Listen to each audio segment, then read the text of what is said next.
Pues buenas noches a todos. Les damos la más cordial de las bienvenidas a esta sesión virtual correspondiente al día 29 de julio del año 2020. A nombre del Consejo Directivo, damos la más sentido pésame a las familias Moncada González, Moncada Acevedo, por el sensible fallecimiento del señor Adolfo Moncada González, acaecido este lunes. Nuestras oraciones para las respectivas familias. Esta noche nos acompaña la doctora Carolina Villegas Álvarez. Ella es egresada del programa de pediatría del Hospital Central Dr. Ignacio Morones Prieto y con una subespecialidad en neonatología en la ciudad de Monterrey por la Universidad de Nuevo León. La doctora Villegas se incorporó al programa de pediatría del Hospital Central y fue cofundadora de la especialidad de neonatología. Asimismo, la doctora es autora y coautora de diversos trabajos de investigación publicados en revistas nacionales e internacionales. También ha fundado varias asociaciones de neonatología en la ciudad y fue expresidente de la Asociación Potosina de Neonatología. Esto le hizo dar méritos para que fuera aceptada como miembro numerario de la Academia Mexicana de Pediatría. Esta noche la doctora nos va a compartir su experiencia y ha titulado su plática El riñón del prematuro y el impacto que va a ocurrir para la salud del adulto. Un tema que es extremadamente interesante en los foros especializados, porque realmente desde ahorita, si hacemos las medidas necesarias, podemos revertir el daño en la etapa futura. Les pedimos a todos que apaguen sus micrófonos, si desean también su video, para que la señal sea mejor. Doctora Villegas, tiene usted la palabra. Bueno, muchas gracias. Es un placer nuevamente, nomás que ahora sin cena, se las debemos para cuando estemos ya presenciales. Lo único que les vamos a pasar es pues la botella de vino para brindar en cada diapositiva, en donde esta plática la titulé El riñón del prematuro y el impacto de la salud del adulto. Creo que es un tema de neonatología, pero que nos une a los neonatólogos con los endocrinólogos, con los cardiólogos, con los internistas, porque tiene mucho que ver. Y así, en el 2016, del total de la población de 127.500 millones, se murieron 653.000, que esto equivale al 80% de las muertes de enfermedades no comunicables. De estas enfermedades no comunicables son el 24% de enfermedades cardiovasculares, el 12% de cáncer, el 6% de enfermedades respiratorias crónicas, el 15% de diabetes, el 22% de otras enfermedades no comunicables y el 10% de enfermedades comunicables maternas, perinatales y de condición nutricional. La Organización Mundial de la Salud ha reconocido que las enfermedades no transmisibles o no comunicables han reemplazado a las enfermedades transmisibles como la causa de muerte prematura mundialmente. Aquí tenemos una pirámide en donde la Federación de Diabetes opina que la prevalencia mundial va a aumentar de 415 millones a 642 millones en el 2040. En el 2025, más del 75% residirá en países de bajo y de medianos ingresos, y esto ahorita es importante porque en un ratito más les voy a comunicar el porqué. La prevalencia de enfermedades cardíacas isquémicas tiene por lo menos el doble, desde 1990 hasta 2000. Por otro lado, Las muertes por daño renal crónico son estimadas en 1.2 millones y la prevalencia de enfermedad renal en el estadio final son de 165 personas por millones en 1990 a 284 por millón en el 2010. El número de pacientes que puede recibir una diálisis o trasplante se ha proyectado que aumentará de 2.6 a 5.4 millones del 2010 al 2030. Lo crítico está en que solo el 2.3 y el 7.1 millones de pacientes podrán no tener acceso a esta terapia de reemplazo y morirán prematuramente. Aquí tenemos una pirámide de cómo están los recién nacidos de término. Los recién nacidos de término pequeños para edad gestacional, los prematuros adecuados para edad gestacional, los de término pequeños para edad gestacional, los prematuros para edad gestacional pequeños y adecuados. Y mundialmente, la incidencia del bajo peso es de 15 a 20%, mientras que las de los prematuros es del 11%. En Estados Unidos, 50,000 nacidos cada año son menores de 28 semanas de gestación. El bajo peso, el parto prematuro y las semanas de gestación y los pequeños para edad gestacional se van a traslapar y van a alcanzar un 36% de los recién nacidos vivos. ¿Y esto qué tiene de importancia? Bueno, que se ha demostrado que de cada 13 adolescentes nacidos con bajo peso o 5 con muy bajo peso, uno va a tener presión sistólica elevada y otro tendrá una filtración glomerular reducida. Aquí vemos cómo en México la población de prematuros ha variado del 2000 al 2015, tanto por el porcentaje de prematuros como por el número por 1000. En Latinoamérica, hay 0.9 millones de prematuros que corresponde al 8.7%. El dato más reciente de Vermont Oxford demuestra que aproximadamente un 90% de los recién nacidos van a pesar entre 500 y 1.500 gramos y van a sobrevivir al egreso.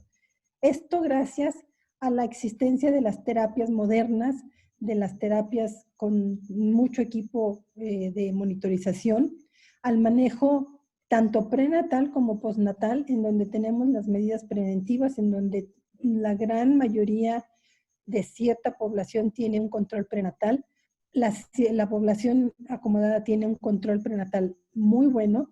La población civil a la que vemos nosotros en hospitales públicos tiene un control prenatal, a veces no, pero le falta un poquito de calidad. Pero sin embargo, a pesar de eso, con las medidas específicas para post-nacimiento, como son el surfactante, la aplicación de surfactante y en algunas ocasiones esteroides prenatales, también han sobrevivido los niños.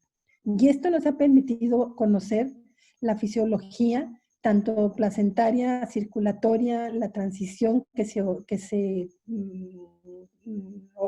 ocurre en los prematuros, y nos ha hecho entender la fisiopatología del recién nacido y sobre todo del recién nacido prematuro extremo, en donde vemos el cerebro, cómo funciona, la relación que hay con el riñón, con el intestino, con el vaso, con el hígado, y todo eso ha hecho que sobrevivan más niños. Pero hay una cosa que es programando el desarrollo de enfermedades crónicas, en donde David Baker dice que las enfermedades del adulto tienen su origen fetal.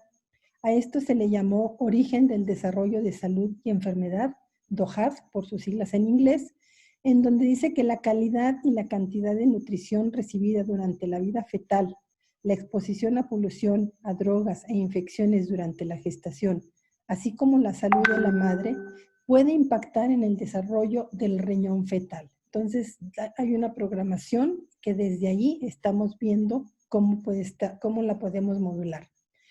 Y vemos cómo los recién nacidos menores de 2.500 gramos tienen mayor riesgo en la infancia de estar con un retraso en el crecimiento de la infancia, en ocasiones tener un bajo IQ, algunas veces se mueren, Y cuando se pasan a la edad adulta, de tener un crecimiento retrasado, se convierten en adultos con sobrepeso, en adultos con obesidad, en adultos con enfermedades cardíacas, en adultos con diabetes, en adultos con enfermedades metabólicas, y estas son las enfermedades no comunicables de las que les hablaba anteriormente. El desarrollo normal de la nefrogénesis es hasta las 36 semanas en el útero. Brenner et al. Y su grupo hipotetiza que recién nacidos con riñones con pocas nefronas puede ser un riesgo para hipertensión y enfermedad renal en la vida adulta. En los prematuros se ha visto que en el momento en que nace prematuro, ahí se detiene la nefrogénesis, pero puede continuar 40 días más después del nacimiento. Sin embargo, las nefronas, como tienen que crecer, crecen un poquito medio desorganizadas y tienden a madurar prematuramente, a permanecer anormales. Y así tenemos que si un recién nacido nace a las 26 semanas más sus 40 días de nefrogénesis posterior al nacimiento, tendrá en el desarrollo del riñón hasta el número de nefronas hasta las 32 semanas.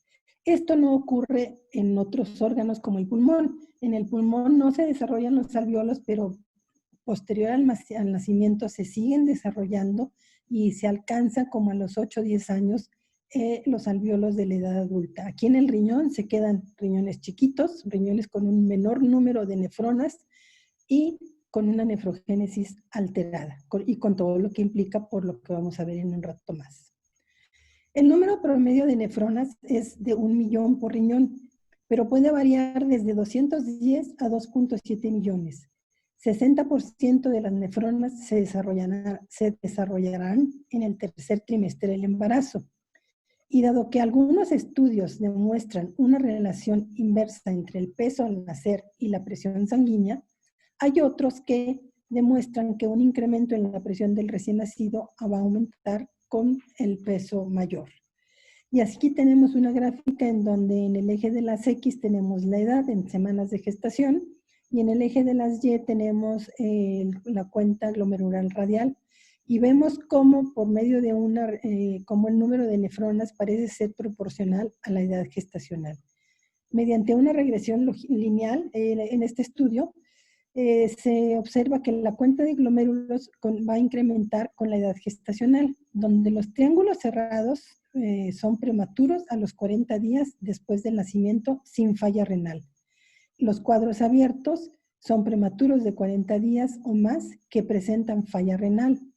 Los triángulos abiertos son prematuros de 40 días o más sin falla renal y los círculos cerrados son recién nacidos de término y vemos cómo los recién nacidos de término tienen el mayor conteo de número de glomérulos.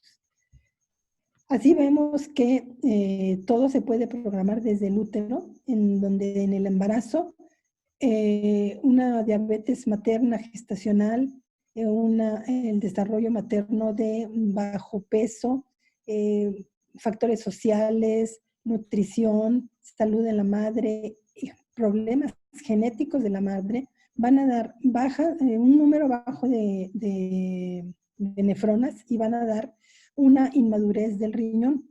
Todo esto va a dar un catch-up que después va a impactar en el riñón y al final de cuentas va a haber hipertensión, diabetes, enfermedad metabólica. La nutrición muy temprana y el crecimiento en la unidad de cuidados intensivos puede impactar en la función renal en la vida tardía. Así tenemos que un catch-up en crecimiento puede ser benéfico. Sin embargo, cuando es rápido y continuo a través y sobre todo del peso, especialmente si el peso incrementa fuera de proporciones para la estatura, ha sido asociado con un incremento de riesgo de obesidad y de hipertensión en el adulto.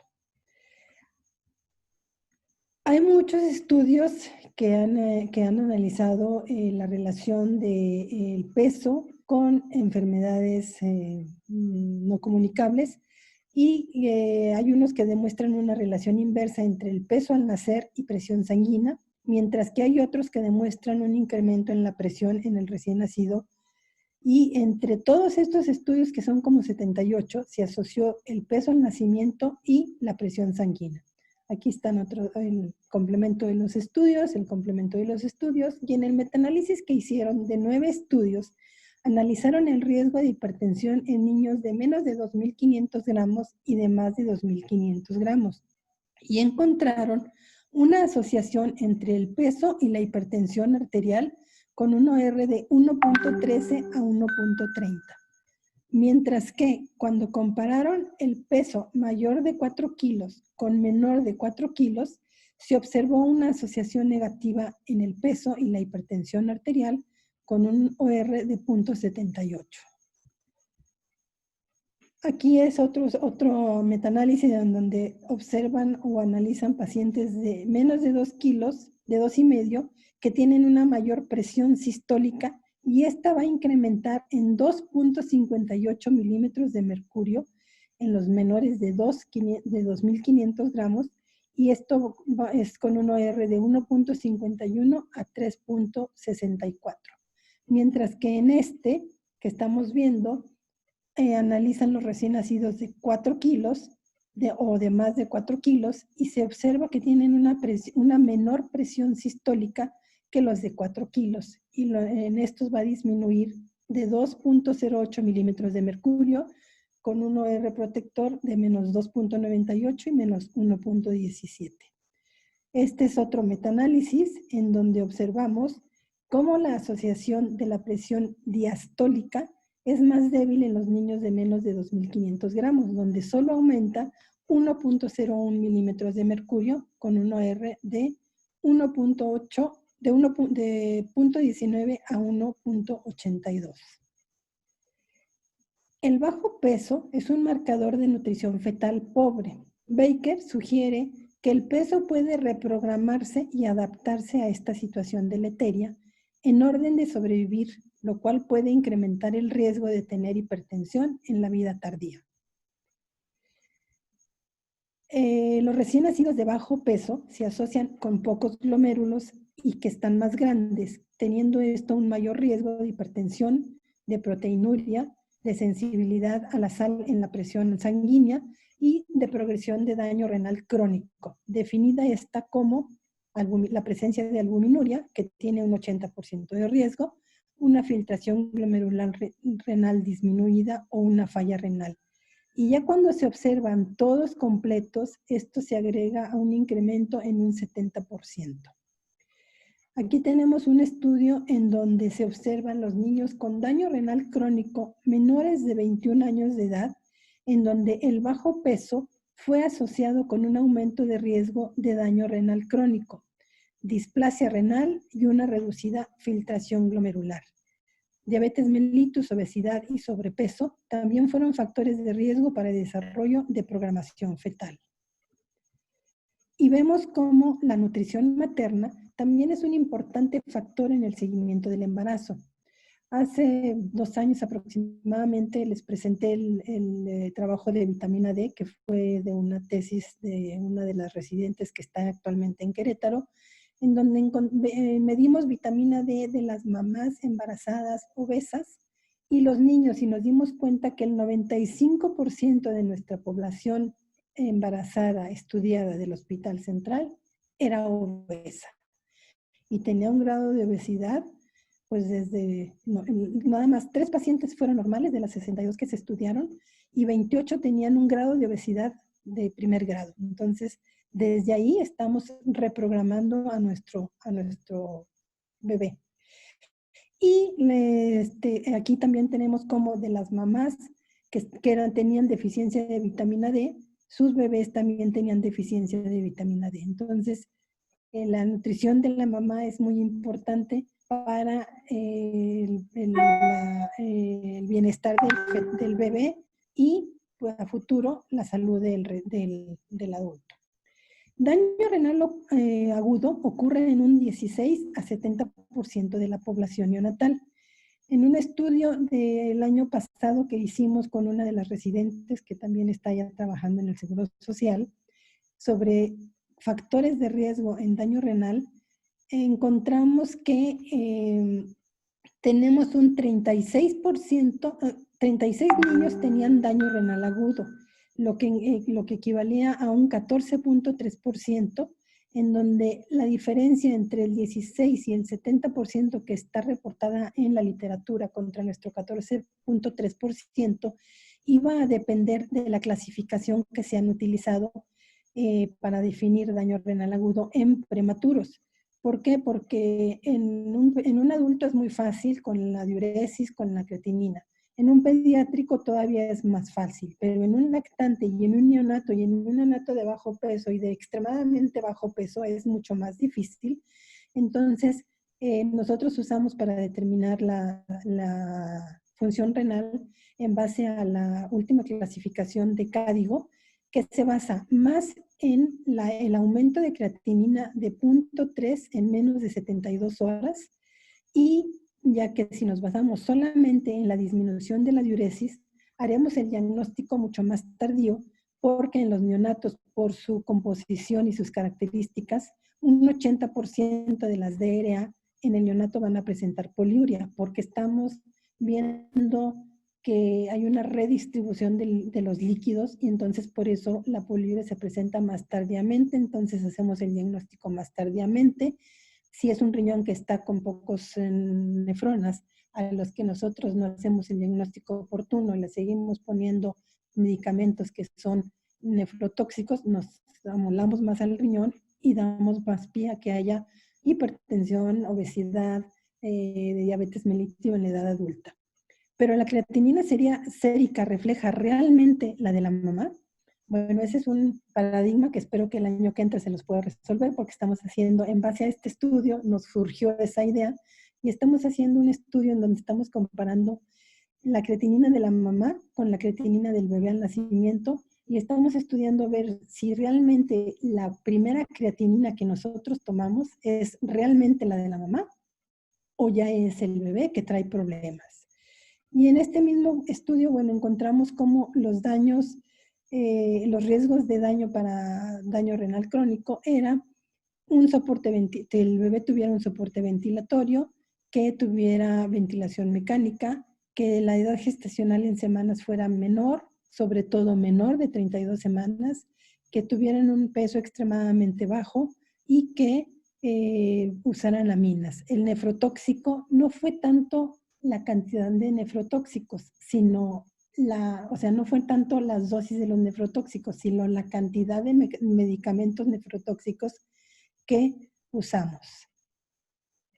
En la sesión pasada del doctor Escalante dio una plática de cómo cuidar el riñón, por eso ya no quiero hablar nada de eso, porque en base a eso es por lo que se llegó a ese estudio. Pero aquí tenemos que el retardo en el crecimiento intrauterino, los glucocorticoides antenatales, la medicación antenatal y la inapropiada nefrogénesis va a dar un parto prematuro. Ya en exútero, la hiperoxia, la hipoxia, los medicamentos postnatales, el retraso en el crecimiento intrauterino, la nutrición alterada, la alteración en el flujo, va a dar y esto con una inmadurez del riñón, una nefrogénesis inapropiada y una glomerulogénesis también inapropiada, nos va a dar una disminución del número de nefronas, una disminución del daño a los túbulos glomerulares y nos va a dar una vulnerabilidad en el riñón, dándonos un insulto posterior. En esta tabla podemos ver cómo existe una asociación entre el bajo peso y el daño renal con terapia de reemplazo. Sin embargo, aquí fue más estrecha en los primeros 15 años, pero ellos estudiaron a los 15 años niños con malformaciones congénitas y no los separaron. En el grupo de más de 18 a 42 años, ahí sí se separaron puros niños que tuvieran daño renal crónico y se ve que no es tan significativo el bajo peso, pero sí fue lo pequeño para edad gestacional, es decir, peso menor a la percentila 10 para la edad gestacional, y eso fue más estrecho en prematuros con un OR de entre 1.79 y 9.3.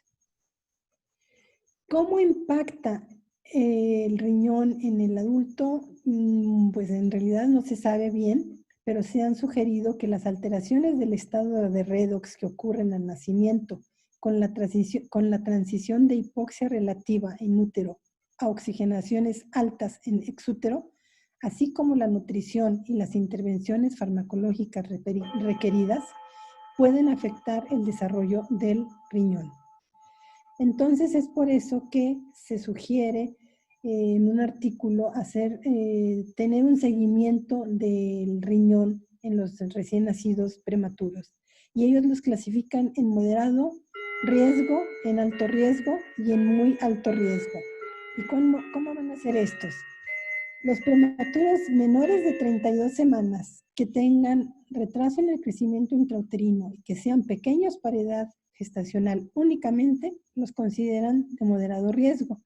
Y ellos tendrían que ir al pediatra en cada año, tomarles la presión, ver el crecimiento, las percentilas, ver la masa corporal, el índice de masa corporal y darles una educación.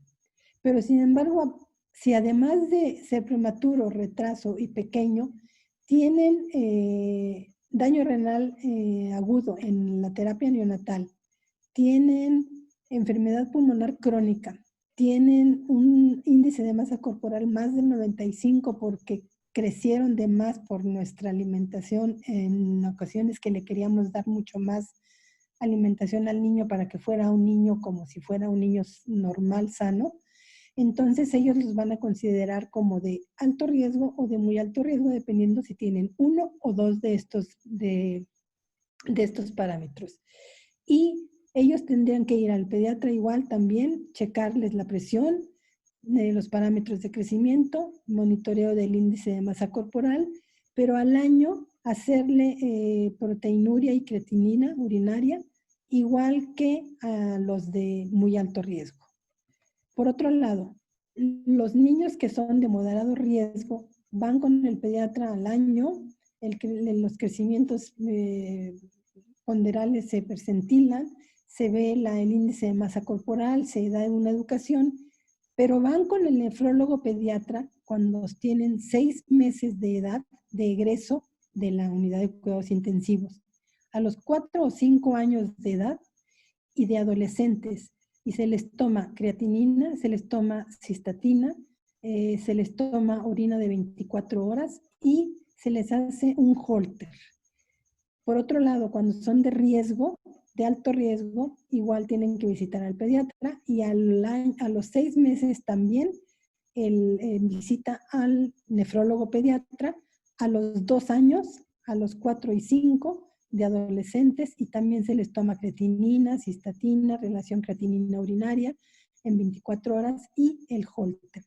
Pero cuando son de muy alto riesgo, visitan al pediatra, pero al nefrólogo pediatra lo visitarían a los 6 meses de edad de egreso de una terapia intensiva neonatal y anualmente. Y se les toma creatinina, cistatina y se les hace un Holter. Esto es muy importante porque nomás nosotros creemos que tenemos cerebro, cuidamos al cerebro, protegemos al cerebro, nos preocupamos del cerebro, que no sufra, que la hemorragia y todo. Y cuando sale, pues sí lo mandamos a la consulta de seguimiento, que gracias al doctor Ramírez Andrade la tenemos, pero es el seguimiento, cómo está el seguimiento neurológico. Pero nos olvidamos de que también el niño tiene riñón, de que también tiene pulmón y de que también tiene corazón. Entonces tenemos que ver, ya que sale el recién nacido de la terapia intensiva, completo, con todos sus órganos y dar un seguimiento adecuado, porque de ahí va a depender que podamos disminuir hipertensión, obesidad, enfermedades cardíacas y con eso disminuir previamente mucho el riesgo de daño renal crónico, de que no tengan acceso a la terapia de reemplazo y podemos modular nutrición, estar más al pendientes y bueno, hacer algo más oportunamente. Y terminé.